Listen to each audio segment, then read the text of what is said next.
We're going live, we're going live, we're going live, we're going live, and you're live. What's up, everyone? Aaron Egbert here from Cheesehead TV, coming to you live across the street from Lambeau Field. It's afternoon-ish, I would say, here on the old Green Bay side of things. Hope everyone is doing well. Hello to everyone jumping in the comments section. Lovely to see you all. Do I think... before I'm not going to answer any questions just yet because I want to let you know about the sushi script from Festival Foods. Get your roll on with Festival Foods' great sushi offerings, from the crispy crab to the blazing California roll. Ooh, I love a good California roll. Their deli department has everything under the sea to get your sushi fix. And their freshly made hand-rolled sushi are only $5 on Wednesdays. $5 on Wednesdays. Now that's a tasty deal. So are you ready to dive in? Check out all the other types of sushi Festival Foods has to offer at festfoods.com/sushi. That's festfoods.com/sushi. Say that 5 times fast. The terrible feeling you get when Rodgers just keeps holding onto the ball in the pocket forever. I mean, yeah, it's frustrating in the moment. And then you sit back the next day and you think, okay, you live by the sword, you die by the sword. You won a lot of games with Aaron Rodgers playing that way. Yes, it's frustrating to watch, but it's not like he's going to change anytime soon. So you just roll with it. John, just got to play their best football in January. Better to peak late than peak too early. It'd be nice to start peaking around now. December is when you want to get hot. I mean, yes, of course you want to play well in January or else you're going home, but you'd like to start to build something in December. That certainly didn't happen yesterday. Enjoy the 10-3, people. Lucas, yeah, I mean, for the most part, I think people do. I think, the internet brings out complaints and demurs and issues, and I understand that as long as it's respectful and within, reality. But there are some people who just need to vent negatively all the time, and they're the people you can safely ignore. Lucas, man, I love the win. I'm so ecstatic that the Packers are 10-3, but these wins make me question the chances. Well, the chances will come, and we'll see what happens with them. But for now, I believe you have it right. 10-3, it's a great spot to be in. Matt LaFleur has won more games as a rookie head coach than any coach preceding him in the 100-year history of the Green Bay Packers. It's pretty damn nice. Teddy, I'm not going to read that out loud, but I hear you, man. I hear you. Rodgers hesitated on the play he was stripped on. He had Devontae getting big open down the left side. Well, Aaron, I don't know about big open. He certainly had some opportunities on that play. That cannot happen. Holding the ball a little too loose there down on his side. Obviously, you'd like a little better work from Balaga on that right side to not allow that rusher through. But, yeah, the fumbles have been an issue this year, whether it was that one, whether the ones against San Francisco, the one against the Eagles. Those can't happen. Those are just as bad as interceptions, obviously. Any further thoughts on your review of the game after hearing Coach talk today? I think Coach said what he's going to say as far as standing up for his guys, and he's always going to protect them. He always tries to bring it back to the coaches and himself, which I'm sure the guys in the locker room love him for that. But, yeah, there's nothing surprising coming from LaFleur. I didn't really ask too many questions because I figured, if you guys watch the presser, it was question after question after question about the offense. And at some point, what the answers are going to be. And I did like when Ryan asked about the opportunity before him here to possibly get a home playoff game in a bye week. And he said, what I'm going to say. Because, yeah, we do at this point. You got to go 1-0 every week.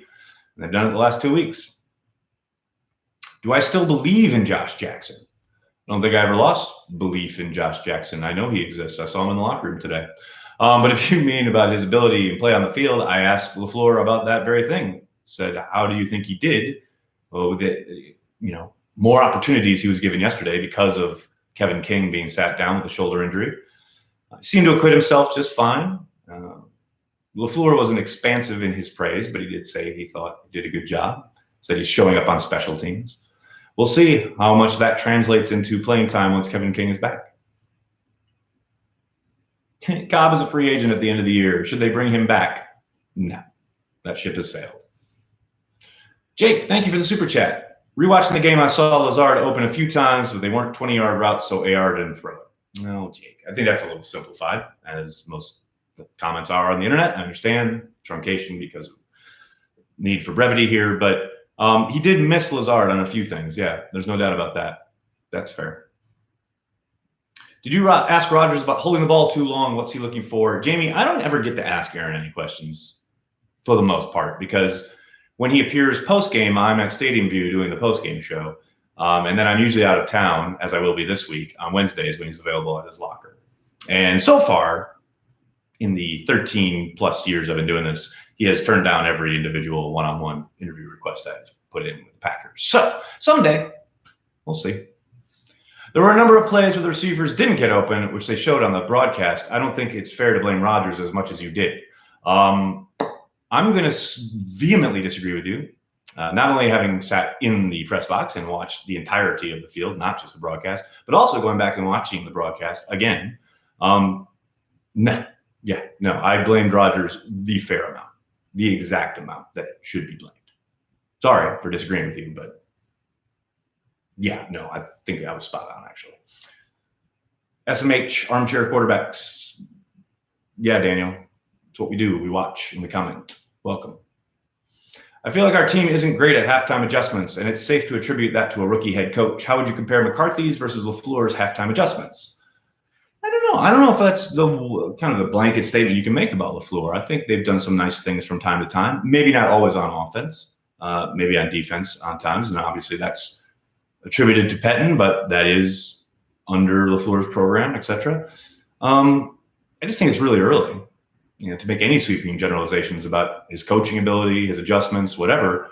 And I understand there's been a lot of this online as of, I guess, the second half of the season, but specifically the last couple of weeks, where people are opining on LaFleur and his play calling and adjustments and things of that nature, and comparing them to the Saints or the 49ers. Obviously, they played an insane game yesterday. It was really entertaining, up and down the field, etc. But look, Matt LaFleur is in a year and some handful of games, year and a half of calling plays in the NFL. He has not even had 1 year as a head coach in the NFL. To compare him to the likes of Sean Payton and Kyle Shanahan does him a grave disservice. So is he close to a finished product? Is he close to hitting his peak, so to speak, as a coach? Of course not. Will he improve? I tend to think so. Now, we'll see how things play out here during his tenure in Green Bay. But so far, I think the early returns on Matt LaFleur are really good.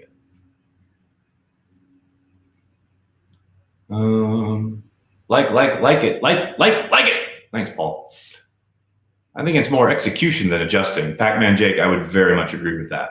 And LaFleur said as much. I think you definitely heard his frustrations yesterday after the game when he talked about leaving a lot out there. He reiterated that today.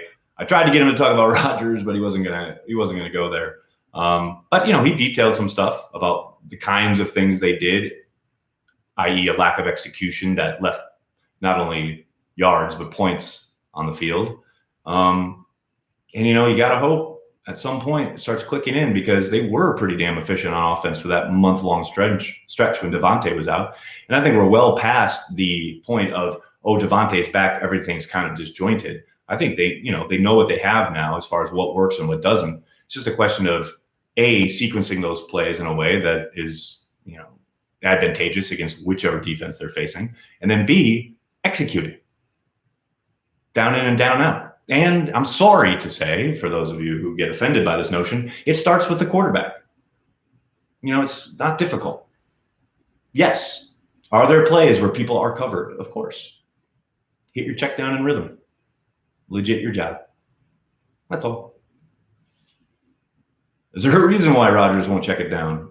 I have no idea. Been asking that question for 13 years, it seems like. I've noticed whenever Rodgers audibles to the wide receiver screen the past 2 years, teams are all over it. Is he tipping it somehow? It's a very good question. He talks about all the time opponents and teams studying the broadcast tape to try and hear the audibles. I'm sure there's, other, people watching the signals, whatever. I do think some of that may be kind of a holdover from stuff he did, and he's talked about it. A lot of that the 2-minute stuff especially is holdover from when McCarthy was in town because Rodgers is comfortable with it. Well, if you're using all the same kind of checks, audibles, etc., it stands to reason maybe some of that, defenders have caught on to. Now, on the flip side, Rodgers has also talked about the need to change that up week to week and stay ahead of the curve in that regard. So I don't think it's ever as simple as, they know the calls. But I do think savvy defensive vets probably have picked up on a few things over the years, watching Rodgers, down in and down out on tape. Jake, thanks for the super chat. Did Rodgers play bad? Yes, but let's not forget the Skins held the 49ers to 9 points. Sure, I don't think anybody was forgetting that. I don't think one has much to do with the other, actually. Do you think they need to practice more? Well, Ryan, they can practice only so much. The CBA, the collective bargaining agreement, lays out the rules of how much they can practice. And for the most part, they take advantage of most of that. Now, does LaFleur give them a little bit more time off sometimes than maybe McCarthy did? Yeah, absolutely. But that's also a big reason why they are as healthy as they are. When they have a rest and recovery day rather than running plays on the field half speed, I don't think they're losing a whole lot. The most important day of the day, practice-wise, is Thursday when they have the pads on and they're doing the installs and et cetera. And for the most part, guys have fully participated. Every once in a while, you'll get a Mercedes Lewis have a veteran day off. But by and large, they're completely healthy and all participating as much as they can in the allotted practice time. So, should they practice more? I don't think they can, really.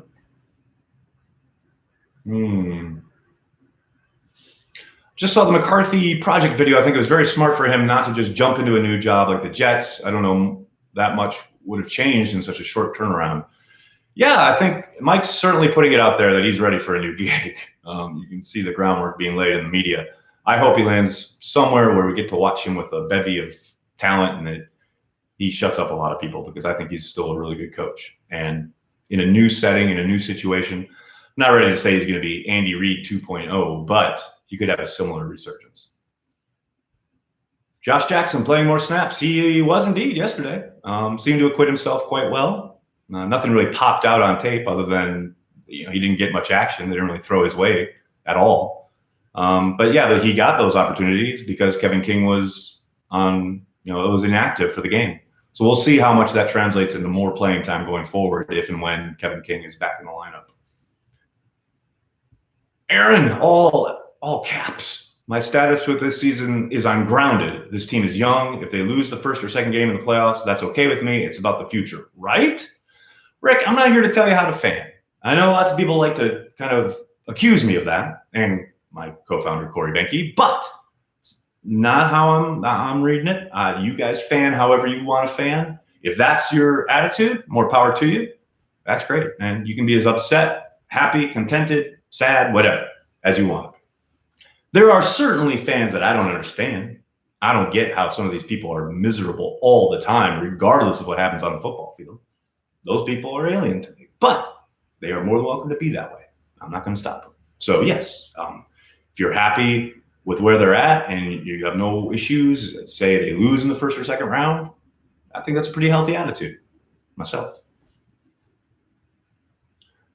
Can we give a shout out to how amazing Jenkins has been at guard? I can't remember the last time I've seen an O-lineman become this good, this quick. Frank, I wrote it in my gut reactions yesterday. I love watching this kid play football. Elgton Jenkins is a joy to behold on the football field, if for no other reason than the way he finishes his blocks. He is not happy until he has taken the soul of the defender and crushed it into the earth. That's my kind of guy. That's a guy I want on my football team. We are blessed to have Elgton Jenkins. Hicks is out for the season. Ooh, did that just break? You know what's so funny? TJ Lang was here before the game yesterday, and we were talking about how good Hicks is and how completely underappreciated he is on the national stage. That is a monster loss for the Bears. Now, obviously, they've been winning without him, but he would have made them absolutely deadly down the stretch. So that's crazy. That's a big, big loss for the Bears. David, thank you for the super chat. My heart was in my throat when Z went down. Love Z. David, absolutely. You don't like to see your most productive player on the ground ever. But it was good to see him bounce back and be back out there in the next drive. Is the sluggish offense due mostly to the slow in and out of the huddle and always taking the damn play clock down to 0? Just play with a little more zest. God, their current tempo drives me crazy. Mark, you and I both. It drove me really nuts back in, like, say, October, but now we're in December, and it's clear that nothing's changing. In fact, I remember on Thanksgiving, which is probably why no one saw this, but Matt LaFleur had a press conference on Thanksgiving, and he talked about the fact that that was an issue that they were probably going to have to wait till the offseason to try and solve, which kind of blows my mind. Who is texting me while I'm on the air? Sorry, guys. You never know. You might be Aaron Rodgers saying, hey, can you come over and have a one-on-one? No, I doubt that's who it is. No, definitely not Aaron Rodgers.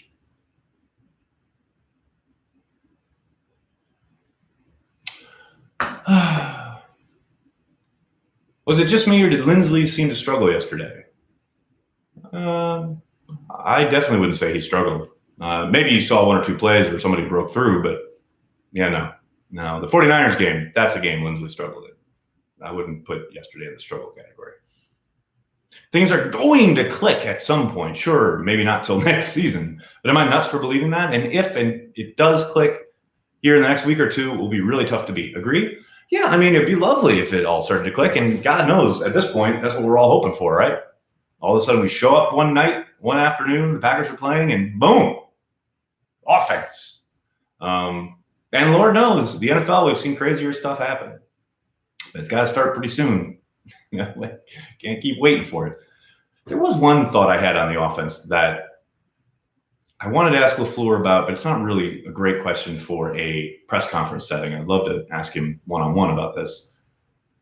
I'm wondering how much of the disjointed nature of the offense comes down to the marriage, or the attempted marriage, between what Matt LaFleur has brought with him and what Aaron Rodgers is comfortable with from all his years with McCarthy, and trying to smush that together into a singular scheme, what Matt LaFleur talked about all summer as the Packers offense they were going to create.